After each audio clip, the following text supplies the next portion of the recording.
What's good, y'all? Quick short video this time. Gonna be talking about a theory I did a while back, probably a couple years, few years now. Jeez, I can't even remember. Maybe it started kind of 4 years ago or so. Back in the Dressrosa arc of One Piece. You see the title. Um, I got reminded of this by, I forget if it was Margaret Bazo, excuse me. Shout out to Mag, shout out to Abdu Ugas. One of them, or a couple other people, reminded me of an old theory I had that Heavenly Demon Don Quixote Doflamingo, aka Joker, is blonde. It's not a. I know a lot of other people have talked about it, but the evidence I have for it, is something or some of the things that people don't talk about too much. When you look, let's start with his origin, right? We've always seen him with the shade, with the glasses. We could think that's Oda's design, right?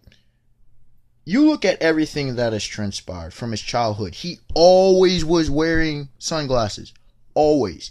Now, Oda has utilized various old Shichibukai, the original seven, various of the worst generation, some of the younger years of various people, throughout old generation and newer, right?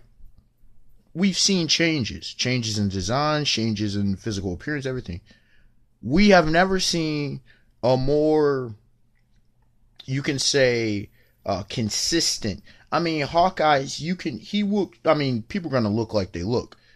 But Joker's always has glasses. We've never seen his eyes fully without his glasses. Now, one person or a few people point out that we did see one of his eyes, right?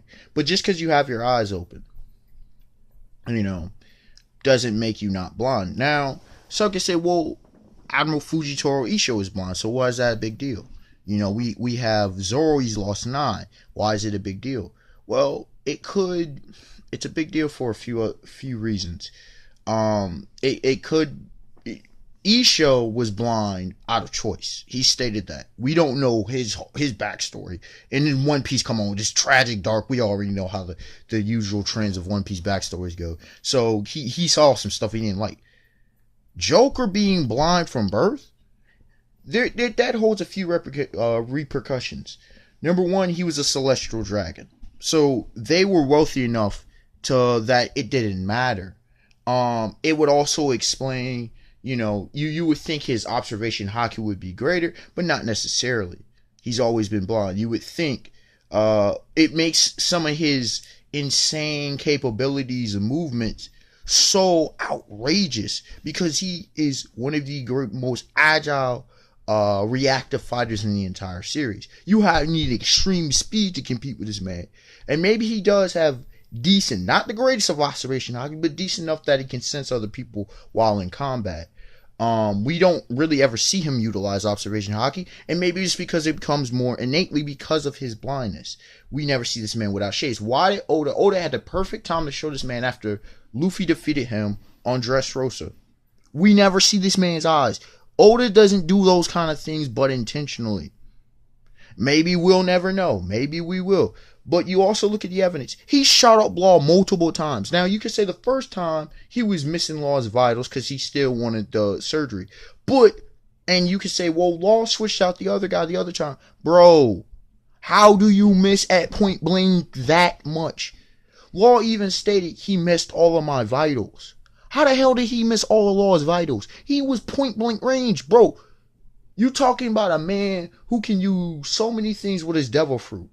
You talking about a man who's a top tier in the series. I don't want to hear all this high tier foolishness. The man's a top tier in the series. He one of the most recognizable, one of the best combatants in the entire series. And he can't hit a man point blank with a pistol? You gotta be out your mind. You gotta be out your mind. Telling you this man is blind. When you look at all the other evidence, it makes some of his feats more credible and believable. He's not plot armor. It makes some of his feats incredible in his favor. It brings another dimension to his character, and he's one of the most complex, most complicated villains, one of the all-time greatest villains in fiction history. easily the best so far in this series. So you look at all those elements. You look at the elements, it adds another dimension to his backstory. It adds another dimension to how he views himself. It adds a whole lot of factors. And Oda kept him around. I mean, for now, I thought Oda should have had him killed off more than likely. But that Throne War speech, though. Joker being blind, man. It also adds to the fact of why in the world. Now, you could say, well, isn't his observation hockey? Bro, he couldn't find Luffy. Why could he not find Luffy and Law? Come on now. Y'all can say, well, Luffy, they ran. Bro, he could not find them. We see Katakuri was able to find Luffy all over the mirror world. Why couldn't this man find Luffy? Are you serious? Something's got to give about it. If he's blind and his observation is instinctive, but he's never worked on it, now that's something on. Or he uses it so much that it's low level. We see that play out with Katakuri. We see the hockey game play out with Luffy with the drain. So that would be very interesting. There's a lot of things you can go about it. And now, like I said, I wanted to make this video short, but I wanted to give out all the pieces of evidence, and we could talk about even more evidence in case I didn't forget. I mean, in case I did forget some of the more pivotal stuff, but Joker being blind is just awesome, man. It's just awesome. I expect to want to like, comment, subscribe, tell me your thoughts, and talk to you later. Peace, y'all. Have a beautiful day, beautiful night.